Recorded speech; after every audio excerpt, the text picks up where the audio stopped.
Ladies and gentlemen, boys and girls, welcome back to the College Football Nightcap. I'm your host, as always, Lucas Hill. We got a jam-packed show today. Quinn Ewers going to the NFL draft. Let me tell you why this is a huge mistake for the young man who has had pretty much an up-and-down career out in Austin, and I feel like he should have done this instead. Johntay Cook no longer is a Washington Husky.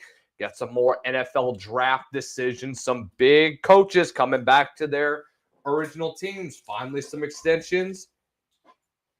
And who could be next as the next good head coach going into 2026? We have a brand new segment called Beat the Bookie. Let's get right into it, ladies and gentlemen. We are really excited to bring you this as we bring you the College Football Nightcap. Guys, let's first of all talk about the big news that I think a lot of people are aware of. All right. If you have a major S-bird on your team, there's a reason why you got kicked off. Everybody's going to say that Johntay Cook entered the transfer portal at Texas. No. Let's just be honest. They enter the portal for so many different reasons. When you see news of dudes entering the portal or other things like that, there is so much more that goes on behind the scenes that many people don't know. And we want to hide behind the fact, and we want to believe that, oh, they would never do this. Oh, they would never do that. We need to get real when we have situations like this. We straight up need to get real and be honest with ourselves and look at each other with a straight face and say, we have a problem that's brewing in college football. Is that we're trying to get ourselves out of trouble. So let's say, oh, you get arrested, you get pulled over by the police, and they arrest you or something. You know what they do to sweep everything under the rug? Hey, dude, go to the portal. You know, if this comes out that you got arrested for this, then it puts our program in a bad light, and it makes us look bad. So they're throwing the athlete under the bus, which honestly, the athlete did it to themselves. So who would blame them? But at the same time, it's just so frustrating too to deal with that as a kid. You know, and look, we can count, we can want to believe what these dudes did. And look, we can firmly say, oh, well, he genuinely entered the portal because of this, and he genuinely entered the portal because of that. No, that's not always the case. If you want things to get better, if you want your situation, whether it be in the portal for your program to be good, you're going to put yourself in a really big bind. And it's not going to be pretty. And when the word comes out, you're not going to get looked at in the portal. So each college football program has an attorney that represents that specific school. And what they do is that their job is basically to sweep everything underneath the rug. They don't want anything like this getting out, like an arrest or anything like that, if that makes sense.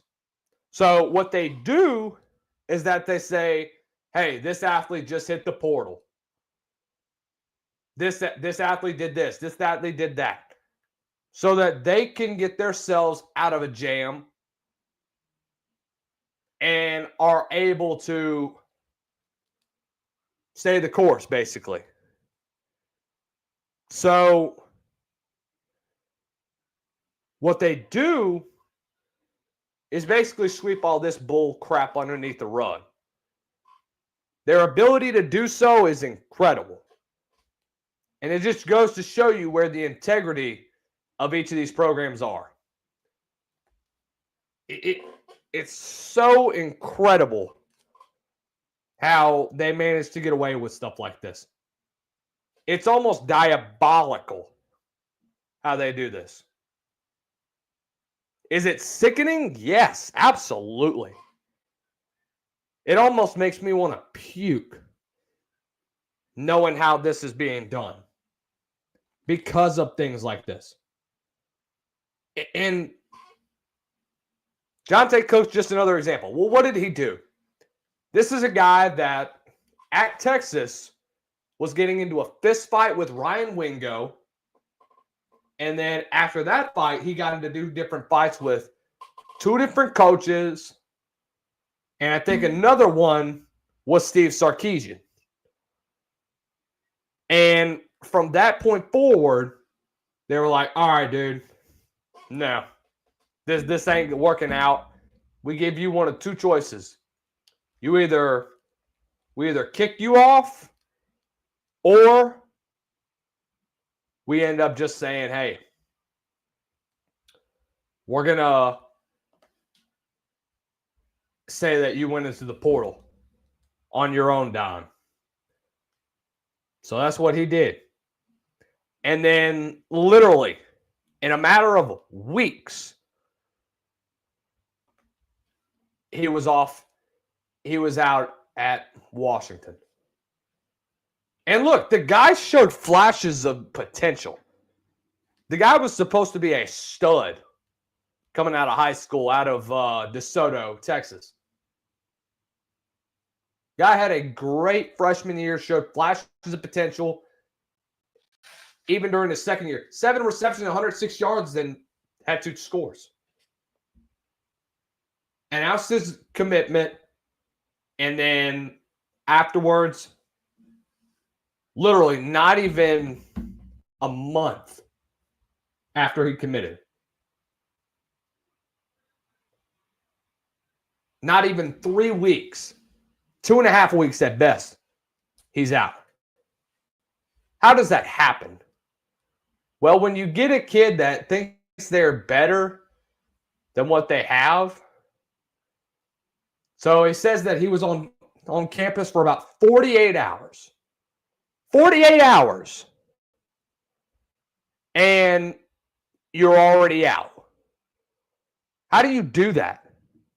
How do you manage to screw this up so unbelievably bad that it literally cost you your career? And I don't know what's next for him. I don't know what's next for Johntay. I don't think it's going to end up the way that people would expect. Because this dude is nothing but what Jason Brown says, a bird. He is the exact definition of such. And I don't care if you don't like that. I'm telling you the exact truth. This was bad. I mean, this is unbelievable.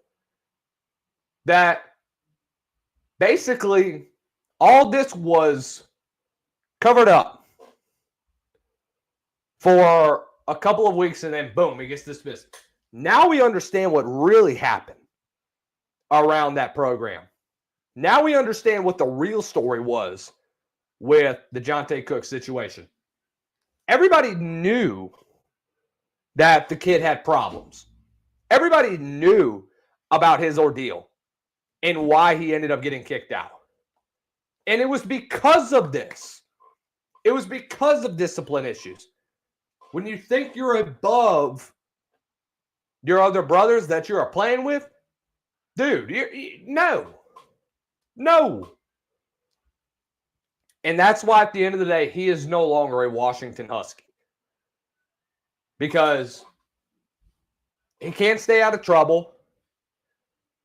He has a horrible, horrible rap sheet on him. He's unable to get his act together. And at the end of the day, guys, should we really be surprised that this is happening? Honestly, no. Because everybody knew what happened at Texas. Everybody knew about his crap that he had during this past season, thinking, oh, I think I'm better, oh, I think I should be playing. And then in 48 hours, you miss the off-season workouts. You get into fights with coaches again. You've had multiple altercations, and you haven't been to a few workouts. You haven't even been to hardly any workouts ever since you first got to Washington. Let me go to a comment. Glad to see you doing. Hey, man. Thank you, Brian. Glad to see you. I don't know if you're back in the States or not, but love you, brother. Wish you the best of luck over and going to be a vet, brother. But, hey, all love to you. Hey, shout out to all our doctors out there, all our first responders. Y'all get a round of applause. Even the vets out there, like especially the vets. Y'all take care of our dogs and our cats and our other pets that we love and adore. But that's we have nothing but love for y'all and nothing but love for what y'all do. Y'all take care of our pets really good. But yeah, this is just incredible that anybody thought that this was not going to happen. Because Johntay Cook had a lot of issues. Even in high school, whenever he was being recruited, there were a lot of things that people may not know about him. There were struggles with him academically. They barely got him to get all his academics in order just to enroll at Texas. There were problems with him. They had the fear of him going to a JUCO, from what I've been told. There were issues. There were a few issues during his freshman year, but things got escalated, especially during the 24 offseason. And this was bad. You know, he was consistently getting into fights during the offseason. Just little things like that. And it would just get to a point where it was incredible. And it would get to a point where it was unbearable for the coaching staff. They ended up basically telling him, you have a choice. Either you leave, either you hit the portal, or you end up getting kicked out and screw your opportunities. So they gave him that choice. And he accepted the offer. Hey, I'm leaving. So at the end of the day, guys, is anyone surprised that this happened? No, you shouldn't be. Because this was ridiculous. This should be not a new thing in anyone's mind. Just being straight up with you. So if you're going to be kind of like this, but it is what it is, ladies and gentlemen. Let's kind of talk about some new things that are going on right now. Let's talk about the College Football Hall of Fame. The class of 2025 has just been released. I think they released what? Maybe 12, 1, 2, 3, 4, 5, 6, 7, 8.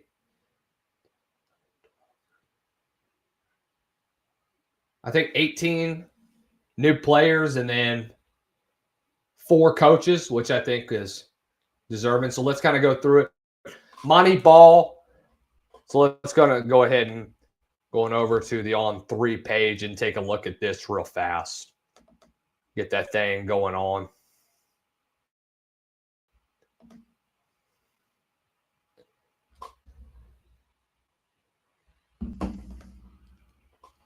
Come on, man. There we go. All right. Let's talk about the Hall of Fame class. So here's the Hall of Fame. Monty Ball from Wisconsin. Greg Carr from Auburn. Blake Elliott from St. John's University of Minnesota. Greg Esslinger from Minnesota. Terry Hanratty from Notre Dame. Graham Harrell, hey, from Texas Tech. the former failed offensive coordinator, but a former Texas Tech great. Big John Henderson, Michael Huff. I think he won a Thorpe Award at one point whenever he was at Texas. Jim Kleinsasser from North Dakota. Alex Mack from Cal. Terrence Metcalf from Ole Miss. Halati Ngata. I was surprised he wasn't he wasn't in already. The great Steve Slayton from West Virginia. Darian Smith from Miami. Michael Strahan from Texas Southern. Dennis Thurman, Michael Vick, and Ryan Yarborough. Looking at the coaches. Larry Blakeney from Troy. Larry Corver from Northwestern College in Iowa. Urban Meyer, and then Nick Saban. So the people set to be inducted will have to wait some time, as the NFF annual awards dinner will not take place until next year in Vegas on December 9th, which I think is kind of crazy. Anyways, that's big. That's absolutely huge. I think it's a pretty solid class, honestly. I don't have a problem with it at all. Not a problem at all with it. I think it's a pretty solid class, man. If I should say so myself. Let me remind you, if you guys want to get involved, if you want to be part of the show, make sure you go on over to our link here in the StreamYard. Make sure that you guys are also following along with us. Why not be involved with all this, man? Boom. Y'all go ahead and hit that link below. If you guys want to get involved in the show, make sure you hit the link below. All you got to do, get your name involved in there. Get involved in this thing, baby. Get involved. We'd love to hear from you. We want to hear from all that you have to say. Really excited to have some of you guys in the show for the first time in a while. All right. Let's kind of talk about some new transfer portal window changes that could be coming very, very soon.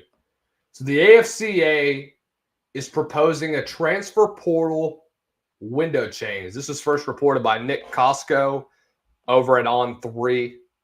You can follow Nick at Nick Costco, NickKosko 59. He covers around that Rutgers area as well as the Cal. I'll flip around the Cape Atlantic area, so give him a shout there. But no, man, it's definitely going to be interesting. You know, it's going to be it's going to be pretty cool getting to see this. He was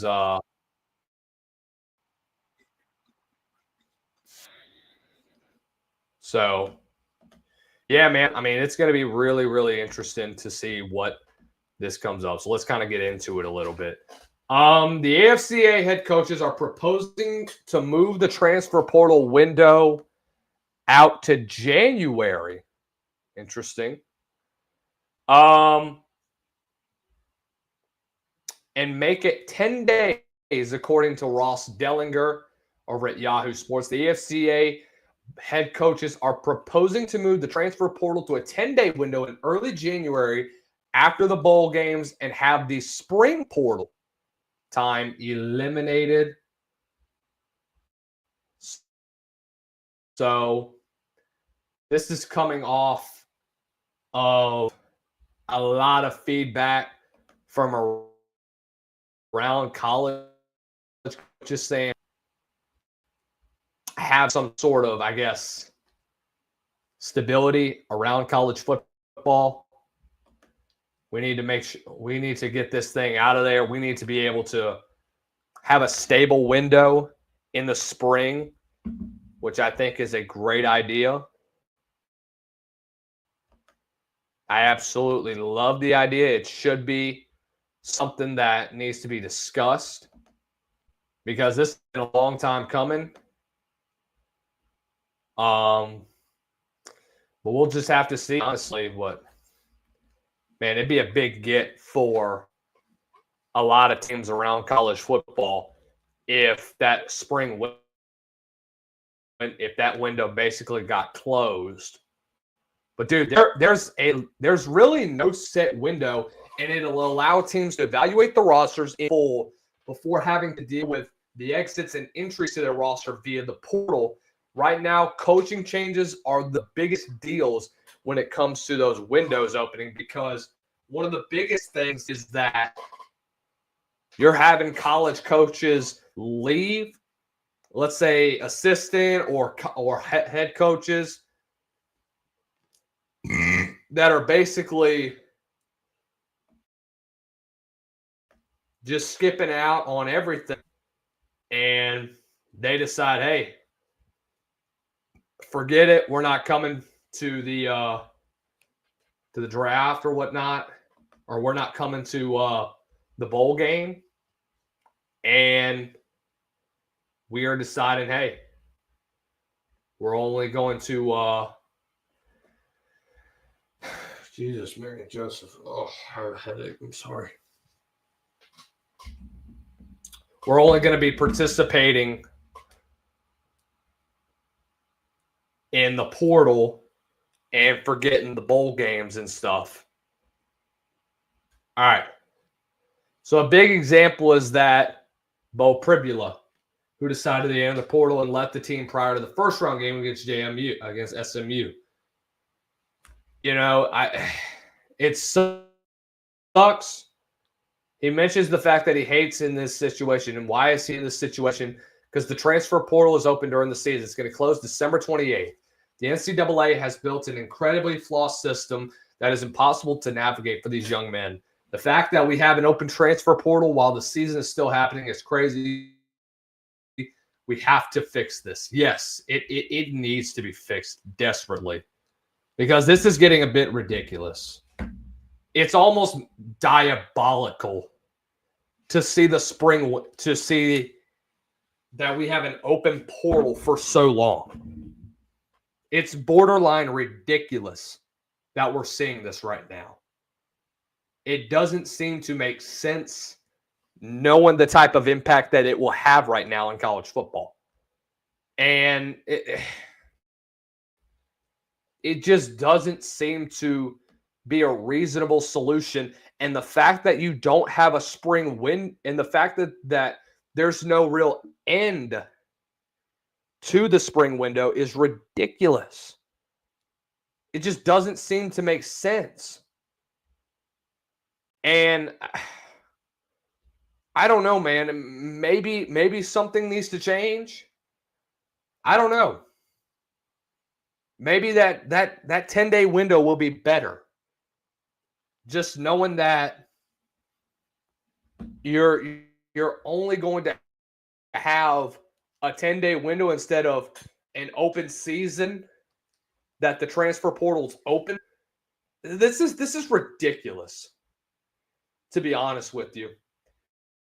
Because if you eliminate the spring window, because right now we have two open windows. It's after the season, well, during the season, really. It closes after December 28th, except for those that are in the playoffs that are playing up until January. And then it opens, it still remains open for about another 4 or 5 days. And then after that, that's when it officially closes for a lot of guys. And if you're unwilling to adjust by that point, that's a problem. You're putting yourself in a bad situation. Let me know your guys' thoughts. Join the link right there. It's the link is in my when you first look at the CFB Nightcap, by the way. Make sure that you guys take a look at that. I just pinned it to my profile. Guys, make sure y'all join using the link below. Make sure that you like us, and you leave a heart as well if you're watching on X. Also, repost this to all your friends. Also, by the way, make sure that if you're watching on Instagram. Make sure you give us a follow at Lucas_. If you watch on YouTube, make sure that you are liking, sharing the video, as well as subscribing. We are in the process of potentially getting hopefully a new account, like a new Twitter account. We're in the process of potentially. I know a lot of you saw our post that potentially getting a new name. That is in the works as of now. So we'll have a lot more to discuss about that by the time we get to next week, and we'll have the official announcement with our new name. That I am very, very excited to show you guys. And I mean, it's going to be a lot of fun. Let me just tell you. Let me just say this. When I look at this spring window, it's ridiculous. Because all these dudes are doing is chasing a bag at the end of the day. That's what it's all about. And when you have that, that creates a lot of leeway for young athletes to get in the portal and get your bag, go handle your business, and then go back to the school that you did, a la Caden Proctor. You're going to have that, and you're going to have a lot of craziness continuing college football if you don't stop this. Because right now it's getting ridiculous. Things need to change. It needs to change in a hurry. Let me just tell you. And if it doesn't, well, you're going to put yourself in a bind. Yeah, college coaches are going to be put in a bind. It's ridiculous. So we'll just have to see, man. I mean, we will just have to see at the end of the day. Ooh, I'm tired, y'all. I'm sorry. It's been a long afternoon. It's been a long day on bottom line.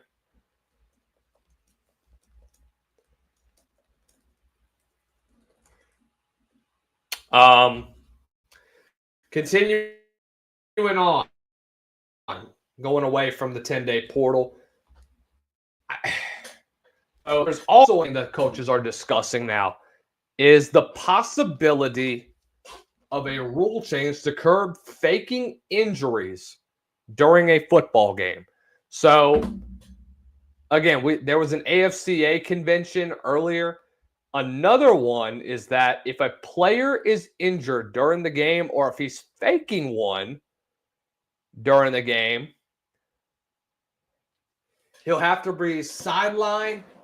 Oh, never mind. He'll have to be sidelined for the remainder of the drive because it's an effort to eliminate faking or feigning injuries to slow play. And I like this rule, especially when it comes to the SEC, because I think the SEC was the most guilty of things like that, specifically at Ole Miss.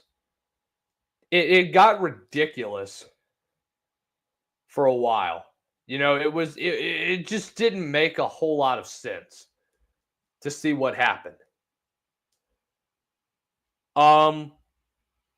Look, it was ridiculous seeing all that because it slowed up the gameplay. It slowed for opportunities to continue play, and it took away time off the clock. It slowed up time so that defensive plays could be brought in and that changes could be made effectively.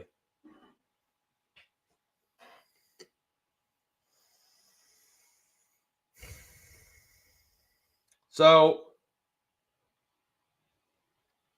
if this continues, I like the rule.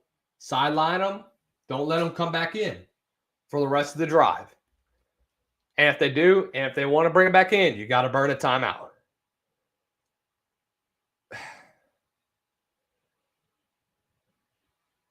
So I don't know, man. We'll see. Guys, I don't know if you heard this one too. Ohio State walk-on defensive lineman Caden Davis was dismissed from the program. He was a content creator with over 275,000 followers on TikTok, was speculated to have posted 2024 Cotton Bowl footage, passing it off as this year's game, among other transgressions. Whoa.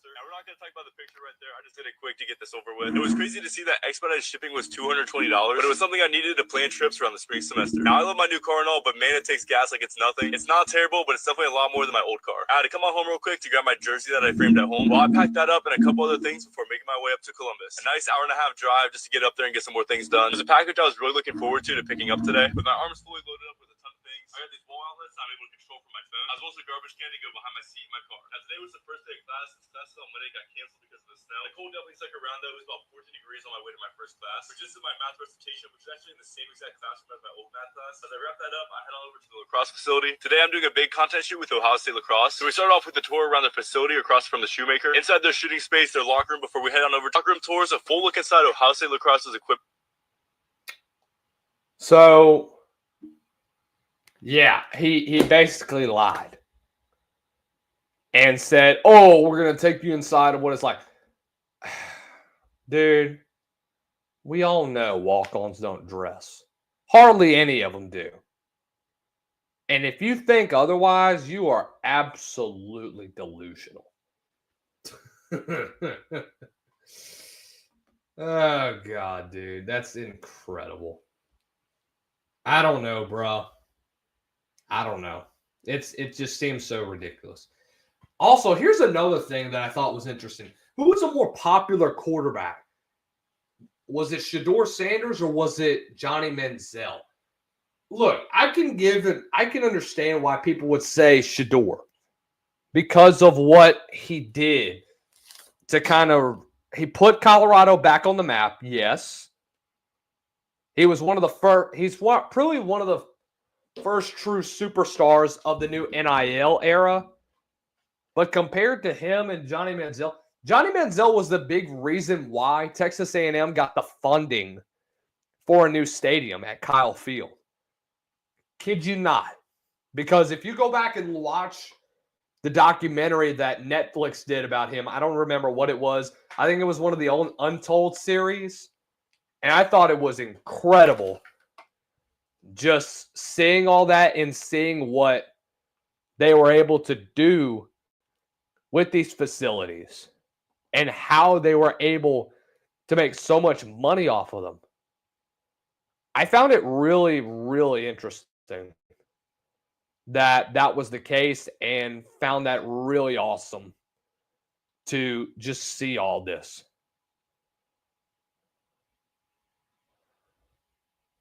So, I don't know, man. I would say that Johnny Football was a lot more of a influence on college football compared to Shedeur. But at the end of the day, guys, it's up to your opinion. And I think personally, Johnny Manziel did a heck of a lot more for one specific school than what Shedeur did for college football.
If you want to know what accountability looks like in today's college game, look no further than what Rick Barnes had to say on Sunday about taking a guy like Chaz Lanier out of a football game. Tennessee's head coach for basketball.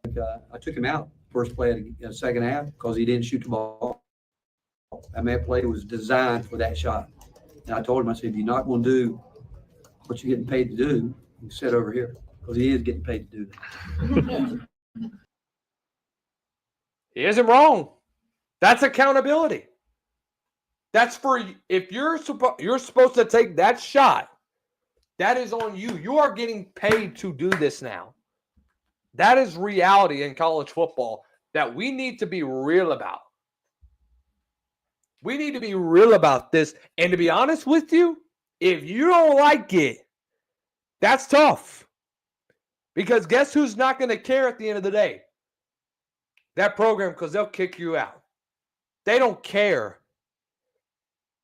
how much you're worth at the end of the day. They just simply don't. And guess what? If you don't like it, that is tough. That is absolutely whatever. Got to handle your business at the end of the day. Instagram got to shut down the live stream. Thank you all for joining in. See y'all later. But no, if at the end of the day, guys, if you don't like it, you can carry your ass home. You can carry it, dude. Nobody cares. You really think that anybody's going to give a crap about what's going to happen with your organization? About you? This ain't about you. This is about the program at the end of the day.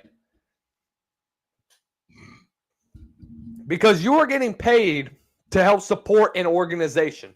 And if you aren't doing your job, then you're going to be ousted out. Just like in the NFL, just like in real life. That is the result of what you need to do. You need to handle your business. And if you're unable to do that, you can carry it on home.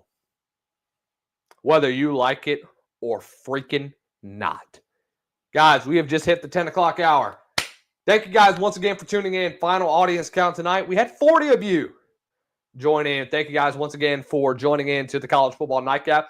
Y'all have a great rest of the night. Have a great Thursday tomorrow. No Nightcap tomorrow. We're going to be off for that time. We'll be back on.